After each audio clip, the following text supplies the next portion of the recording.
Welcome to this special series of Jackson Lewis's We Get Work podcast, focused on introducing the newest members of our legal team to our clients and community. Our We Get Growth series welcomes and highlights new colleagues and reinforces the essence of Jackson Lewis teamwork and inclusion, delivering the value-added knowledge, support, and guidance our clients need. Today, we welcome Evan Citron, a principal in the New York City office of Jackson Lewis. Evan's arrival brings a fresh perspective and a wealth of experience that aligns seamlessly with Jackson Lewis's value and culture, along with more than 15 years of experience in all aspects of employment litigation, including class action and wage and hour litigation.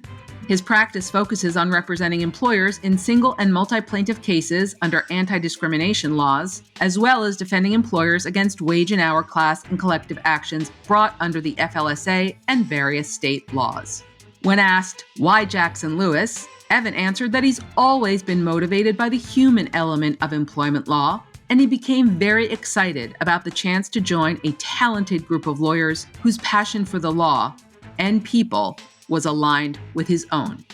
Doug Klein, the office managing principal of the New York City office, sat down with Evan to talk about his experience, interests, and what it means to join Jackson Lewis.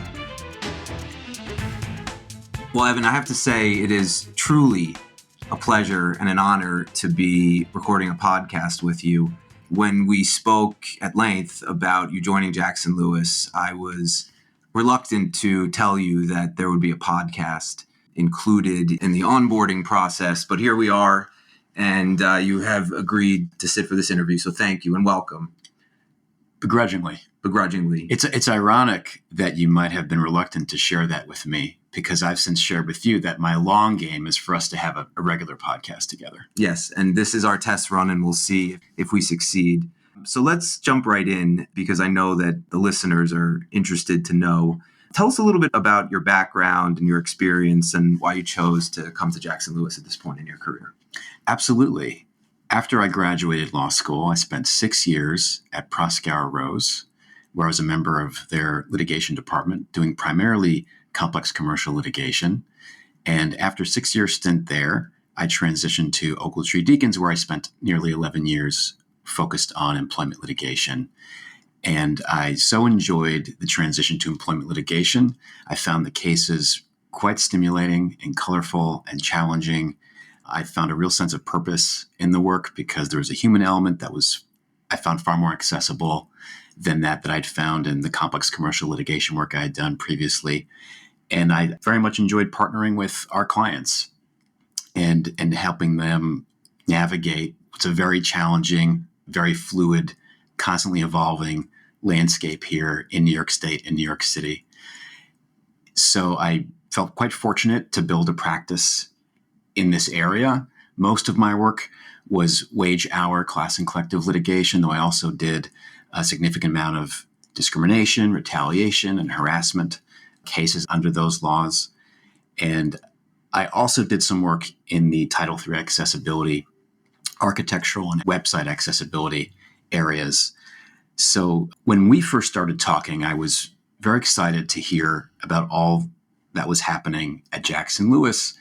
And not only did I find someone in you who I felt was quite like-minded and whose company I enjoyed, but I was very interested to hear what was going on with the office and the firm, and not just where things stood, but how, as you recently took your role, what you were envisioning the next several years looking like for the office, and became quite excited about the chance to join what seemed to me to be a very talented, deep group of employment litigators and counselors here in New York City. You talked about the human element to employment law. Talk a little bit more about that. What is it about the clients and the work that you've been exposed to? Is it the varying industries? Is it any particular issue that's really piqued your interest? Is there a particular experience that you had? What is that human element about it that's so meaningful to you? I think it's interesting for me, having spent the first part of my career in complex commercial litigation, which is so much of large company A is suing large company B. And there's a complex dispute of that type.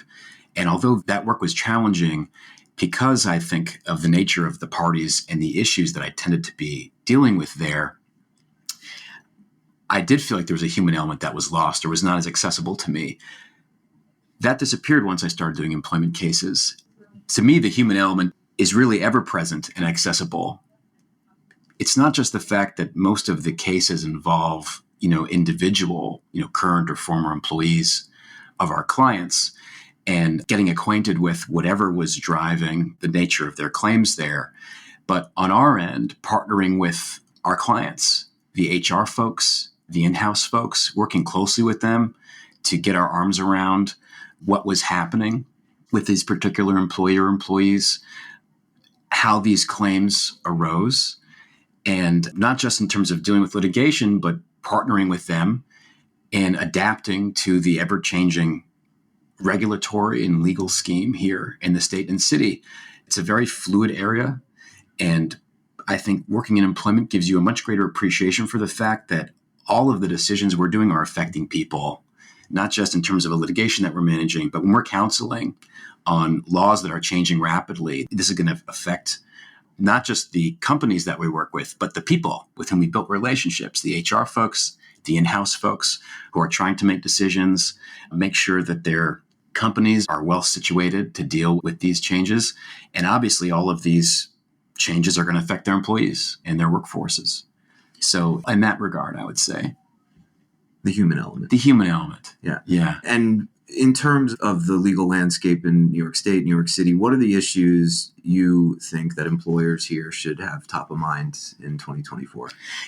It's so fascinating practicing in this area because we'll get into some of that. But the fact is that in a month or a few months from now, it could look different. We can look ahead and get some sense of what's coming down the pike. But we're in a state and a city that seems to me to always be at the forefront of pushing and evolving. Competing with California. Competing with California. I think it's right. You have New York and California always seem to be kind of leading the charge in terms of changes of law. And in time, we tend to see those changes filter down to other areas of the country. But when you're in New York or California, you're really dealing with it in real time. And that can be really exciting, but really challenging. So I think when I just think about my practice, for example, at the end of last year, we saw expansions of the protected characteristics under the anti-discrimination laws to recognize for the first time height and weight discrimination. I think this is something that we had identified for a while as likely being kind of the new frontier of the expansion of those laws. But as we were just talking about, New York tends to be among the first of these early adopters to recognize new categories of protected characteristic. And then we'll see the rest of the country probably follow suit. We've also seen, I think, continued reverberations from the Me Too movement, expansions in confidentiality provisions for settlement that started with cases that were more classically associated with the Me Too movement, but now have broadened to cover any manner of discrimination and harassment and retaliation. In the wage hour front, I've been quite fascinated to watch what's going on with Section 191 of the New York labor law. These are the frequency of pay cases involving manual workers, where prior to 2019, we had decades and decades of case law providing for an absence of a private right of action for violations of that statute. But in 2019, we received this First Department Appellate Division decision recognizing for the first time a private right of action. And we saw the plaintiff's bar shift. And the floodgates open. And what's been fascinating is you have this one decision in 2019 kind of upend the prior regime and understanding of this area of the law, twist things in a completely different direction. And it's been fascinating watching it, especially having it happen kind of alongside the pandemic, which was ushering in its own set of changes and challenges for employers. But you see this one very consequential decision, and we watch how the state courts react, how the federal courts react, and how the Department of Labor is reacting. As you know, because we've talked about it at length, we are continuing to get decisions that spin the issue in a different direction and add new layers and dimensions to not just the law, but the arguments and angles that we're seeing advocates take on both sides of the bar. So it's been really interesting to watch something evolve in real time. This is something that I feel like when we were in law school, you're studying, or once you're getting acquainted, say, to RA or the law of employment, you can watch in hindsight the evolution of the law but to watch it kind of play out real time, where we are tomorrow, we may have a consequential decision that we are going to factor into motions and briefs that are in process right now. Yeah. And may factor into an oral argument that's coming up in a couple weeks from now. Right. So that's really quite interesting. Cutting edge. Yeah. I would say. Yeah. Yes. So I was obviously, when we met, interested to learn about you, to hear about your practice and the areas that are of most interest to you and where you see yourself going. But one thing that really stood out to me was how much you said you appreciated an opportunity to help grow and develop associate attorneys, junior attorneys. Talk to me a little bit about that. What has your experience been? Did you have a mentor as a junior attorney that really meant something to you? And why is that so important? That was a great lead, because that's where my mind was going. When I was a first-year associate, I joined Proskauer Rose. I was immediately put on a very active, very intense, very rapidly moving, stressful litigation. And I was working very closely with the fourth year. And boy, am I grateful for her. It was an incredible relationship for me, not just a deep friendship that I formed. And as I know you can relate to, and I'm sure lots of folks listening can relate to, when you're working in a stressful, challenging environment and you feel like you're part of a team and you feel like a teammate has your back and you have your teammates' back. And when you're willing to stay later at night to spare someone that you care about having to stay even later at night, that's one of the most rewarding things that I found in our work. And this fourth year took a real interest in me. And she was the person that I could ask all my questions to, not just in terms of the case we were working on, but in terms of being new to the firm, trying to navigate what it means to be working at a firm, at a law school, my first job in our field. And I've always been grateful for that. It meant so much to me in every respect, professionally, emotionally, to have someone that I could go to who became a confidant, but also someone who really helped train me. I've been fortunate to have worked at firms with lots of talented lawyers at all levels. But depending where you are in your career, you're going to have different amounts of exposure, different types of exposure to the different lawyers, that are in your office. And when I was at that firm, I had a lot of contact with mid-level associates because of, my role as a junior associate. And this is someone, and there were some others too, who they pointed me in the right direction. They taught me how to improve my writing, how to approach all the different elements of a litigation that at that time I would have been responsible for. So I've always been grateful for that, and I've always wanted to pay it forward. So I've always tried to be conscientious when I'm working with associates of those associates who were so kind to me and became, invested in me emotionally and my development. And I always try and take time when I'm working with associates, not just to help familiarize them with my kind of general approach to things, but help to try and kind of walk them through how I learned, what it is that I've learned, how I was trained. When you work with a range of attorneys, you're not necessarily going to love everything that every attorney does. But the beauty of that is you can pick. As you're kind of fashioning your own style, you can pick and choose from the folks that you've been exposed to. I love the way X did this. I'm going to borrow that from X. I love Y's approach to this. I'm going to borrow that from Y. And that's how I think we kind of fashion our own style. Yep. So I don't think I have a monopoly at all. I like to kind of share with junior associates, how I like to do things and what lessons have been helpful and meaningful for me, but also encourage them to kind of keep their eyes open because, at my prior stops and certainly here, I know we have a lot of really talented lawyers who have a lot to offer our junior associates. And you just want to make sure it's such a critical time for their development that they're kind of getting the exposure they need so they can start really building, themselves into the lawyers that we know they're capable of becoming. Yeah, it's a career, certainly a marathon, not a sprint. I've always viewed our associates in particular as sort of engaging in an apprenticeship because it's you get out of it what you put into it. And it sounds like any associate who has an opportunity to work with you would be very lucky. That's very kind of you to say. I'm reminded of Chris Rock had a great line. He was giving an interview once talking about how he decided kind of that he was going to take comedy seriously. And he said he started to realize it wasn't a job, it was a career. And your observation really, that makes me think of that line because you're right, it is a career. You're at a law school and the hope is that you're going to be practicing for a long while, decades, and you can't be sure kind of what the trajectory of your career is going to be like. But we're always learning. I love writing. I take writing really seriously. I learned a long time ago, there's always room for improvement. as a writer. This is going to be a lifelong thing for me, trying to become a better writer and better in all the things that we do. And part of that is learning from the people around you and enhancing, your own skill set, because we're so much stronger together. It's not the first time that something I've said is invoked Chris Rock, but I do. That's true. I do appreciate that all the same. That's true. There's a lot of rock synergy. And you talked about all the things that we do. I know that you do have a life outside of work, and we do want to explore that a little bit. I've heard something about coaching your son's football team. Now, you don't strike me as a football player per se, but talk to me a little bit about how you got into coaching and what scheme are you running and what qualifies you, frankly, to be doing something like that. Well, first of all, I know we're not on video. I'm deeply offended to hear you're surprised, that I'd be involved in football or that I don't strike you. As a football player, I want you to know that when I was a freshman in high school, I did play JV football. For 1 year? For 1 year, until I suffered a career-ending injury. Was that an emotional injury? No, that was this would be a topic for another podcast. In the friend group, I'm the friend who sustains the craziest injuries. Okay.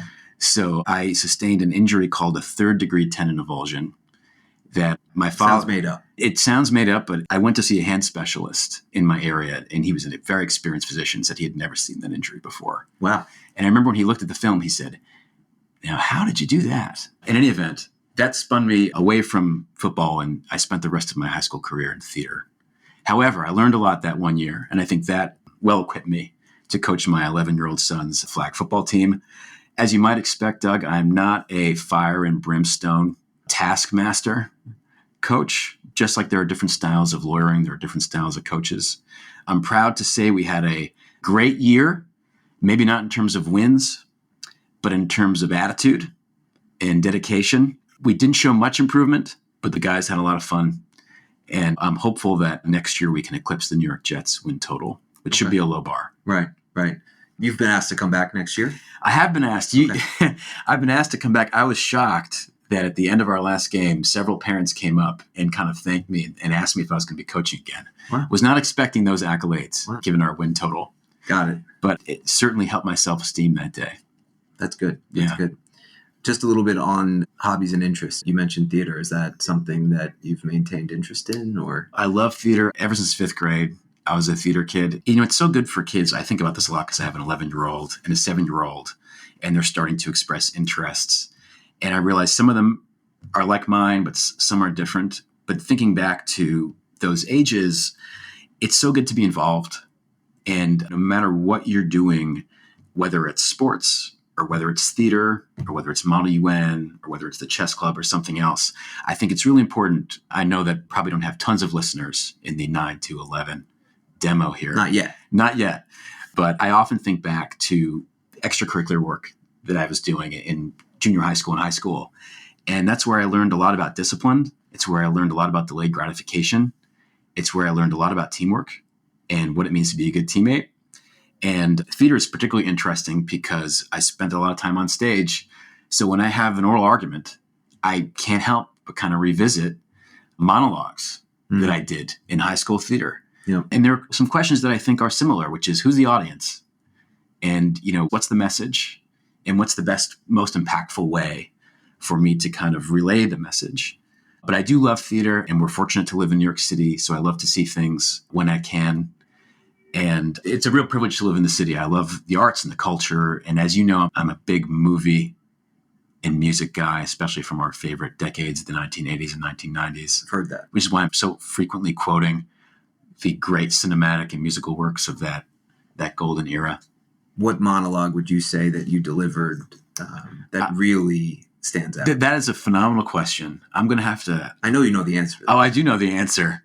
I don't know that it will be as riveting for our listeners as it will be for me to recount. But when I was in a chorus line in 10th grade, this is an easy answer. I was in the chorus line in 10th grade. I had a phenomenal monologue. I played this guy named Paul on the line. Chorus line's a great show. Sure. That too, you can't help but think about teamwork and ensemble because it's a line of folks. I can't remember, it's 13 or 15, but everyone has their own kind of moment in the show, and everyone's bringing their own experience to the show, and ultimately everyone's dancing together, and you see the beauty of a group that comes together. But this monologue was like a 2 or 3 page monologue. It was kind of serious, dark monologue because Paul had undergone a lot of trauma in his life and had a lot of issues with identity and his sexual orientation and his family and rejection.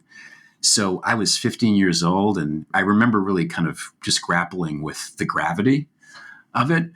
But I worked really hard on it, and it was deeply rewarding, and certainly the apex, I would say, of my high school career, eclipsing even, as you know, my senior year role as Danny Zuko in Grease.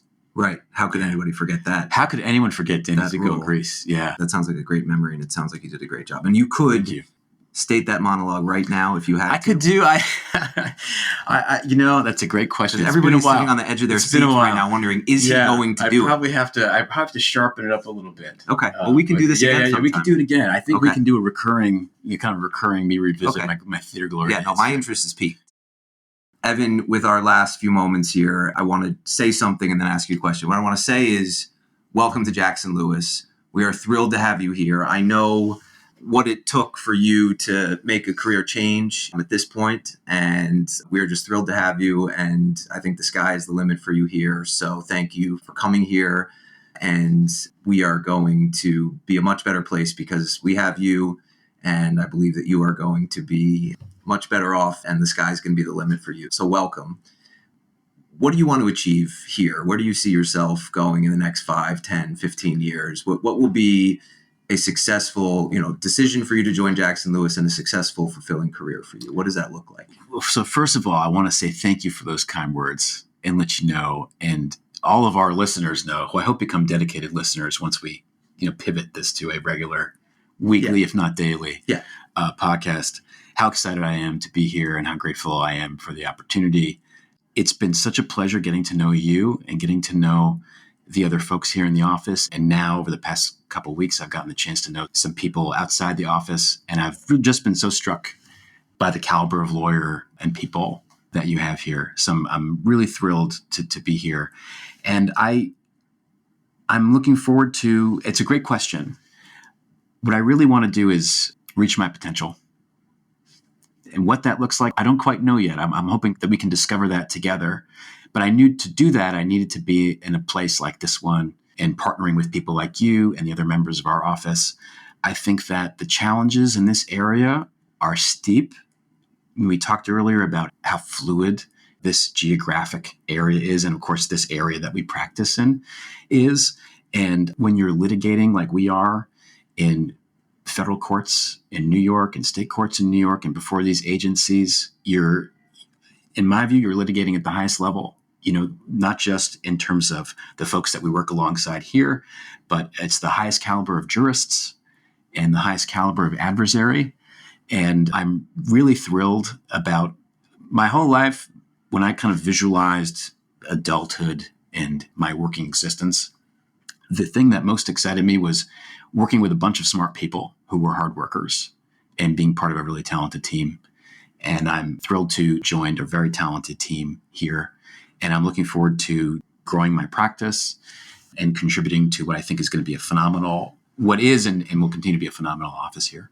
I know that this decision, which you didn't take lightly, is going to prove to have been a good one, and you will absolutely fulfill that potential. So welcome and thank you. Thank you so much. And thank you to our listeners, and we will see you next time. See you next time. Thank you for joining us on We Get Work. Please tune in to our next program, where we will continue to tell you not only what's legal, but what is effective. We Get Work is available to stream and subscribe on Apple Podcasts, Google Podcasts, Libsyn, Pandora, SoundCloud, Spotify, Stitcher, and YouTube. For more information on today's topic, our presenters, and other Jackson Lewis resources, visit jacksonlewis.com. As a reminder, this material is provided for informational purposes only.